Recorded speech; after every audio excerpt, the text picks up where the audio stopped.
What's up, YouTube? I just wanted to get the 2-month update out of the way now. I think it's a couple days early, but it's going to be holiday season next week with Thanksgiving and everything. So I'm going to go ahead and do it now. My locks, they're coming along. I can feel them coming along. I'm budding a little bit. I feel like maybe I've gained a little bit of length, especially up front where they got really short for a little while. Maybe it's just a little bit of me imagining it. I guess we'll see. I have to look back at my first video, my 1 month, and see if there really is a difference. But I think the thing that I've noticed is most different from 1 month to 2 month is the frizz factor. I don't know if you guys can tell. That's why I try to stay on a white background. It's really frizzy, man. Like, these locks are frizzy. I don't know what's up with that. But I'm gonna let it be, let it do what it does, because that's just part of the journey. But yeah, man, I mean, I'm just freeforming right now. The only thing that I'm doing to my locks is I'm just separating every day. I go through and I just pull them all apart, make sure that they stay separated. I don't know if down the line I let them Congo, but for now I'm keeping them separated. It's actually more practical for me because it's easier for me to manage some of the scalp issues that I have if I have enough space to get to that. So I'm leaving him for now. I'm gonna, maybe I'll let him Congo in the future, maybe not, we'll see.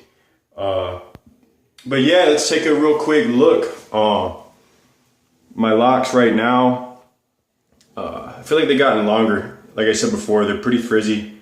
But I haven't really been doing any kind of crocheting or anything like that. The only times that I've crocheted in the last month was on this big lock here to keep some of the hair together because for whatever reason it like ejected a whole portion of hair out of the dread. And I don't know, I just didn't like the way it looked. It was kind of gross looking, so I put it back together, pulled it back in. But other than that, I've kind of been just trying to stay away from hooking it, period, just letting them freeform and do what they do from here on out. And that's kind of my plan going forward, is to just let them freeform. If they're gonna lock, they'll lock. If it takes forever, it takes forever. That's part of the journey, so I'm just gonna accept it. But here we'll go with the front. A lot of afro, a lot of, I don't know if it's really new growth or what. They feel like new growth, but a lot of new growth, I guess you would say. Right side, hope you guys can see that. Hopefully the camera angle is good enough. Lighting and all that. Right side, left side. And then hopefully I can get this the back of my hair and top. I got like a little mini kind of shake going on. Not much. I can't wait for these bad boys to fall, but I don't know. It kind of looks funny. I feel like these two right here, they look like a little horn sticking up off the top of my head. For whatever reason, these are the only ones that won't lay forward. That one and like two in the back kind of stick right out from my head too. It's all right though. In my last video, I talked about some things that I learned, and I want to briefly touch on that. Mostly what I'm talking about is first, sleeping. Sleeping is a big deal, and the reason why it's a big deal is because if you're not covering your baby locks early on in the journey, they will fall apart. I know I said in my first video that I crocheted them, and so they won't fall apart, but they'll completely fray out at the ends to where it's not even like a fingered effect, it's like a literal frayed rope effect, and that's not cool. It sucks. I made that mistake twice. I had been drinking and forgot to put a head wrap on before I went to sleep. And I ended up in the morning with some locks that were pretty frayed out and pretty nasty looking. And I had to roll them up just with water in my hand to try to get the hair to come back together a bit. And so it stunted the growth on a few of them in the back where they're really soft now because they've been kind of a little over manipulated. But sleeping is a big deal. Always cover your head when you're sleeping. If you're not and it works for you, that's cool. But my hair type, I have to cover it. Also because the other thing is whatever type of blanket you're using, like I noticed that my bed has a ton of lint in it. And it's weird because I don't see it with my eye. If I look for it, I don't see it, but my hair finds it. And it's like a magnet. And if I put my head down for a second on my pillow, I just have lint all over the side of my head and it's gross. Then I gotta sit there and pick all that out because I don't know, I don't wanna look at lint. So I have to deal with that. And then secondly, the other thing that I've really learned that I want to impart to you guys is when you guys have a wash routine, stick to that wash routine. Don't forget to wash. It's alright if you go a little over, but stick to that wash routine, especially if you have a scalp like mine that tends to get irritated when you're not washing on a regular basis. If you're not sticking to that, you can cause more issues than if you just wash it.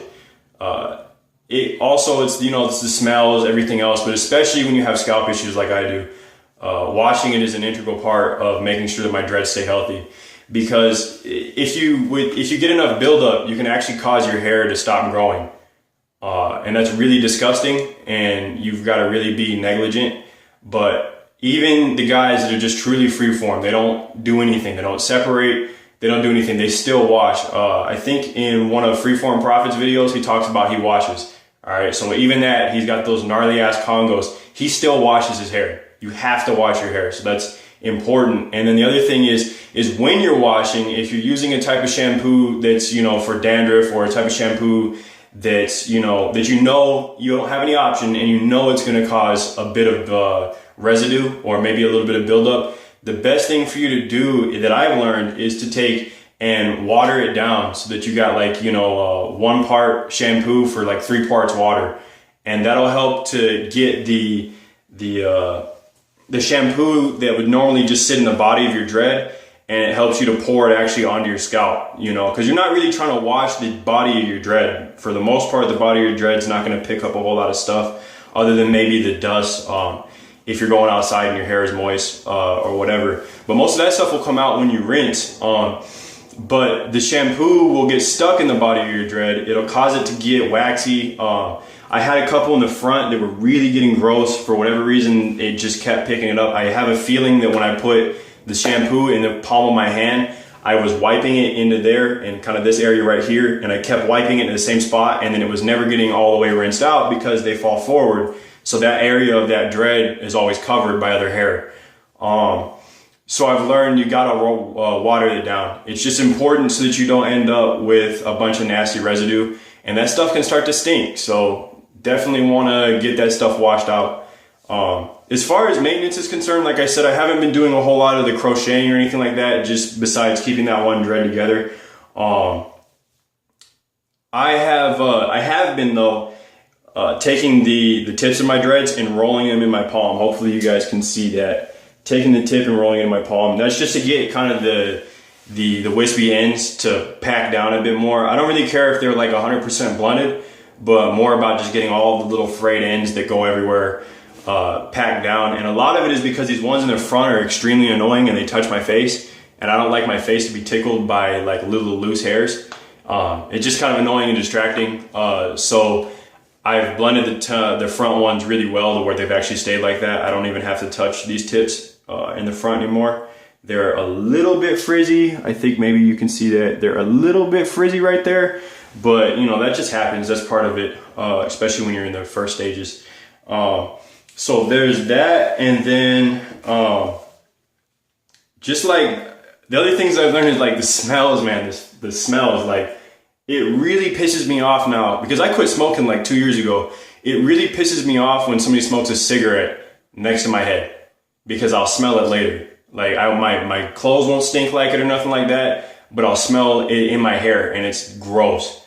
You know, like if y'all smoke, that's cool. That's cool. You know, that's what you do. But I don't do that anymore. I made a choice to stop. And so the smell of cigarettes really lingers, man. It's disgusting. It's funny because it's only cigarettes that linger. You know, any of the other stuff, if I've got to go somewhere, like, because I work security, if I go in somewhere and it smells like marijuana, for instance, it never gets trapped in my hair. Even if it's really dank in there, it won't get trapped in my hair. But cigarettes, I walk in and there's one person puffing on a cigarette and I'll smell it in my hair 20 minutes later. It's disgusting. And then also, like, I went out to a homie's house the other day. He had a little like cookout barbecue with a campfire and everything like that. And so I forgot to wash the night after I came back. And it was really gross, the smell that was in my hair. It was like a combination of food, but like food and campfire. And that's not a pleasant smell. My pillow smelled like that and everything. So if you know that you're going to go somewhere where it's going to stink, wash your hair. Because, I mean, unless you like the smell, that's kind of weird though if you do. But yeah, you should be washing your hair. Other than that, you guys, there's not a whole lot going on. I'm seeing progress in terms of length. I'm seeing progress in terms of budding. I don't know really how to show you guys budding on camera. Maybe I'll have to look up somebody else showing their buds. But I have them all throughout. You know, I got some like the front ones are really budded up near the middle section. Especially this one here is extremely budded up right here. And I can tell because it's like, it has a different feeling, the bud portion of this lock does, where it's like really compact.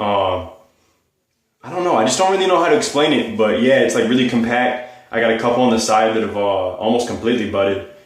And then I got a few in the back that have, and then I have like some ones on the top, like this big one that falls apart sometimes, that is like refusing to dread, other than just staying together like it is now.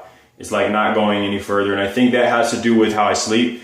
Obviously I don't sleep on the top of my head, so it's not gonna go as quickly because there's not as much friction or as much pressure on that dread to kind of combine and compact as quickly.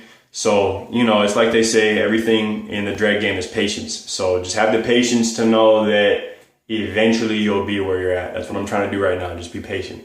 Patience. All right. Other than that, yeah, guys, that's my 2 month. I'll be back at you guys again with the 3 month. I'm gonna try to do this every month and then put some videos in between. But let me know if there's anything you guys want me to talk about. If there's any questions that you guys have, feel free to ask. I'm always, you know, lurking around the tubes. So, you know, you always see me. If you ask a question, I'll try to get back to you the same day. But yeah, hopefully you guys have a happy Thanksgiving, and I'll see you guys in the next video. Peace.